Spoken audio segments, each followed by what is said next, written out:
नमस्कार, खबर विशेष देख रहे हैं आप। मैं हूं आपके साथ शुभम त्रिपाठी। अग्निपथ योजना के खिलाफ सेना में नौकरी की कोशिश कर रहे अभ्यर्थियों ने भारत बंद बुलाया। विपक्ष ने भी मूक समर्थन दिया।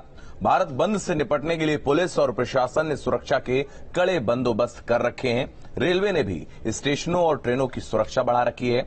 आरपीएफ और जीआरपी हाई अलर्ट पर हैं। प्रदर्शनकारियों को कड़ी कार्रवाई की चेतावनी दी गई है और नतीजन हर जगह भारत बंद पूरी तरह से बेअसर दिखा है। पुलिस की मुस्तैदी की वजह से प्रदर्शनकारी सड़कों पर नहीं उतर पाए हैं। तो आम दिनों की तरह बाजार खुले हैं, सड़कों पर वाहनों की आवाजाही सामान्य है और योजना में किए गए बदलाव और युवाओं को अधिकारियों की ओर से समझाने की कोशिश रंग दिखती हुई नजर आ रही है। तो अपनी खास पेशकश में ग्राउंड जीरो पर मौजूद संवाददाताओं से जानेंगे भारत बंद के असर के हाल।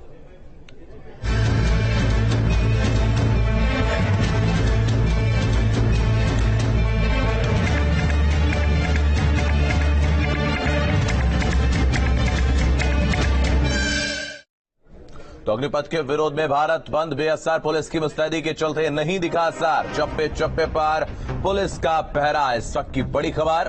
प्रदर्शनकारियों पर पुलिस की पैनी नजर, जगह जगह पर चलाया जा रहा है चेकिंग अभियान और सोशल मीडिया की हो रही है मॉनिटरिंग। तो उपद्रवियों पर कड़े एक्शन की चेतावनी दी गई। इस वक्त की बड़ी खबर, चप्पे चप्पे पर पुलिस का पहरा दिखता हुआ नजर आ रहा है और पुलिस मुस्तैद नजर आ रही है, जिसकी वजह से भारत बंद जो बुलाया गया था वो बेअसर नजर आ रहा है। तो जगह जगह चेकिंग अभियान चलाया जा रहा है। ये 5 तस्वीरें आप देख रहे हैं, अलग अलग जगहों की ये तस्वीरें हैं, जिसमें गोरखपुर में आप देख सकते हैं साफ तौर पर दुकानें खुली हुई नजर आ रही हैं। और जौनपुर की तस्वीर आप देखिए, पुलिस बल गश्त कर रहा है जिससे कोई अप्रिय स्थिति न बने। मथुरा की तस्वीर देखिए, जहां पर भारी सुरक्षा बल जो है वो तैनात किया गया है। और आपको बता दें, जिस तरीके से सुरक्षा बल की तैनाती की गई है उसकी वजह से कोई अप्रिय स्थिति नहीं बन पाई है। तो चप्पे चप्पे पर पहरा नजर आ रहा है। प्रयागराज में भी चारों तरफ सुरक्षा बल तैनात किया गया। वाराणसी की तस्वीर आप देख रहे हैं, जहां पर भारी सुरक्षा बल तैनात किया गया है और उसके अलावा कड़ी निगरानी रखी गई है। ये जालौन की तस्वीर। तो हर जगह यूपी पुलिस पूरी तरीके से अलर्ट नजर आई, जिससे भारत बंद पूरी तरीके से विफल हो गया, पूरी तरीके से फेल हो गया है। और जिस तरीके से सरकार और अधिकारी जो हैं वो अभ्यर्थियों को और जो इसका विरोध कर रहे हैं उनको समझाते हुए नजर आ रहे हैं।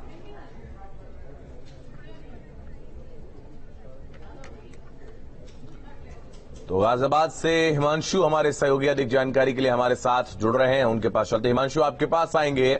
हम अलग अलग तस्वीरें हमने देखी अलग अलग जगहों से, जहां पर सुरक्षा के चाक चौबंद इंतजाम किए गए हैं। गाजियाबाद का क्या कुछ हाल रहा?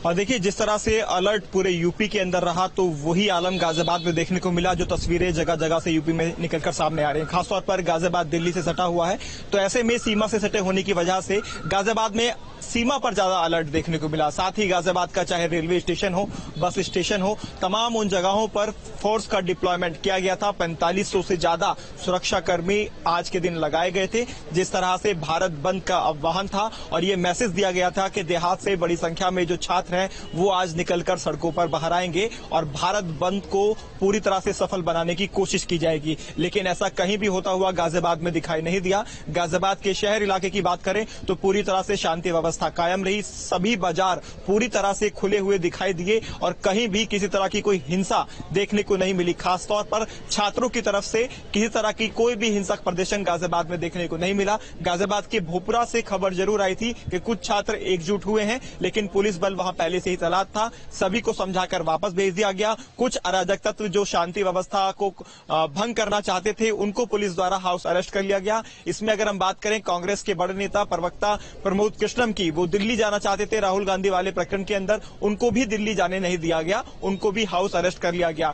तो कुल मिलाकर कहा जाए तो चप्पे चप्पे पर गाजियाबाद पुलिस की नजर रही और हर एक गांव के अंदर खासतौर पर पुलिस बल अलग से तैनात किया गया था। 180 गांव गाजियाबाद के अंदर लगते हैं ताकि वहां की पल पल की जानकारी मिलती रहे, क्योंकि शहरी इलाके से ज्यादा देहात इलाके से जो लोग हैं वो आर्मी में जाने की तैयारी करते हैं, वो रंगरूट बनने की तैयारी करते हैं। उनके लिए ये जो अग्निपथ योजना सरकार लाई थी उन उनके अंदर ये माहौल पैदा करने की कोशिश की गई थी कि योजना उनके हित में नहीं है। यही वजह है कि बीते दिनों लगातार यूपी हो या उत्तर या प्रदेश, देश के अलग अलग राज्य हो, वहां पर हिंसक प्रदर्शन छात्रों या उनके बीच में जो उपद्रवी हो उनके द्वारा देखने को मिल रहे हैं। अब उनको समझाने की कोशिश भी की गई। कल जिस तरह से तीनों सेना अध्यक्ष एक साथ मिलकर बैठे, उन्होंने कहा कि अब जो आगे ठीक है हिमांशु, वापस आपके पास आएंगे, एक बड़ी जानकारी अपने दर्शकों को देंगे। अग्निपथ के विरोध में भारत बंद बुलाया गया था और स्टेशनों और ट्रेनों की सुरक्षा इस दौरान चाक चौबंद कर दी गई। तो हाई अलर्ट पर रैपिड एक्शन फोर्स और जीआरपी। तो अग्निपथ के विरोध में भारत बंद पूरी तरीके से बेअसर नजर आया।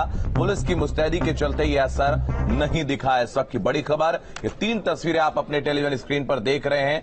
अलग अलग जगहों की तस्वीरें, गोरखपुर, मुरादाबाद और गाजियाबाद की तस्वीरें हैं, जहां पर साफ तौर पर जो प्रशासन है वो सजग नजर आया। प्रशासन पूरी तरीके से मुस्तैद नजर आया है और अर्धसैनिक बलों में जो है वो अग्निवीरों को प्राथमिकता दी जाएगी। इसके अलावा भी और कई जो नौकरियां, चाहे वो रक्षा मंत्रालय की नौकरियां हों, गृह मंत्रालय की नौकरियां हों, उनमें भी इनका आरक्षण जो है वो निहित किया गया है। लेकिन उसके बावजूद भी कुछ उपद्रवी हैं जो वो समझने को तैयार नहीं है। वहां पर राजनीतिक रंग भी दिया गया है। कुछ राजनीतिक लोग भी इस पूरे कथित आंदोलन में इन्वॉल्व रहे हैं, ऐसे भी आरोप लग रहे हैं। और लगातार जो तस्वीरें हैं अलग अलग जगहों से वो हम आपको दिखा रहे हैं। जो भारत बंद बुलाया गया था वो पूरी तरीके से बेअसर और विफल नजर आया है। तो ये अलग अलग तस्वीरें गोरखपुर, मुरादाबाद और गाजियाबाद की तस्वीरें।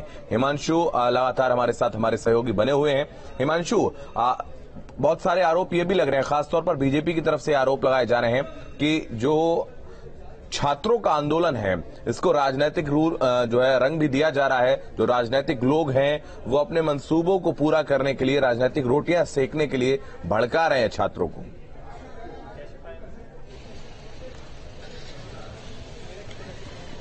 और देखिए, इसमें कोई दराय नहीं है। पक्ष और विपक्ष दोनों ही पहलुओं को देखें तो जब ये योजना लागू की गई उसके अगले ही दिन से जो छात्र थे वो हिंसक हो गए और सड़कों पर उतरकर जिस तरह से प्रदर्शन देखने को मिला उत्तर प्रदेश के अलग अलग शहरों के अंदर या फिर देश के अलग अलग राज्यों के अंदर, उसको देखकर कहा जा सकता है कि जरूर इसके पीछे हो सकता है राजनीतिक मंसूबे रहे हों या विपक्ष को ये मौका मिल गया हो कि टारगेट करने के लिए सरकार को एक टारगेट किया जा सकता हो और बरगलाने की कोशिश की गई हो। और इसमें मेन एक चीज अहम आपने देखी होगी जो निकलकर सामने आई थी, जितने भी इंस्टीट्यूट हैं जो तैयारी कराते हैं, खास तौर पर वहां से ये मैसेज दिया गया था कि ये जो 4 साल की अग्निपथ योजना सरकार लेकर आई है ये आपके हित में नहीं है। एक भ्रामक स्थिति पैदा की गई और छात्रों के दिमाग में ये डाला गया कि ये जो योजना है इसमें आगे आपका नुकसान होगा। उसके बाद छात्र हिंसक होने शुरू हुए। हाँ, इस हिंसा के बाद से राजनीतिक पार्टी इसका फायदा पूरा उठाना शुरू कर दिया। उसमें चाहे फिर आरएलडी की बात हो, समाजवादी पार्टी की बात हो या अन्य जितनी भी तमाम पार्टियां हैं वो इसमें कूदी। उन्होंने पूरी तरह से समर्थन करते हुए कहा कि सरकार को निशाना साधते हुए कहा कि बिना छात्रों की वापस आपके पास आएंगे। एक और बड़ी अपडेट दर्शकों को दे दें। अग्निपथ के विरोध में बयानबाजी तेज हो गई है। विरोध को लेकर बोले हैं बाबा रामदेव, अग्निपथ पर नहीं योग पथ पर चले युवा। तो अग्निपथ योजना पर सरकार सुधार कर रही है। अग्निपथ के विरोध पर आजम खान की भी प्रतिक्रिया आई है। विरोध से कुछ नहीं होने वाला, ऐसा आजम खान का कहना है।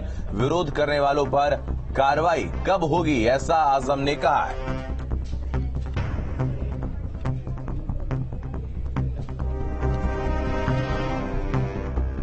अग्निपथ नहीं, योग पथ पर चले। और अग्निपथ जो योजना है उसमें भी जो कुछ करेक्शन होगा सरकार और कर रही है और करेगी। आग लगाने से, ट्रेन फूकने से देश का नुकसान होता है और यह राष्ट्रीय संपत्ति का नुकसान, यह आत्मघात है। ये किसी भी युवा को नहीं करना चाहिए, क्योंकि जिस मिलिट्री में रहकर के आप देश की सेवा करना चाहते, देश फूंक करके देश की सेवा करेंगे, ये गलत बात है।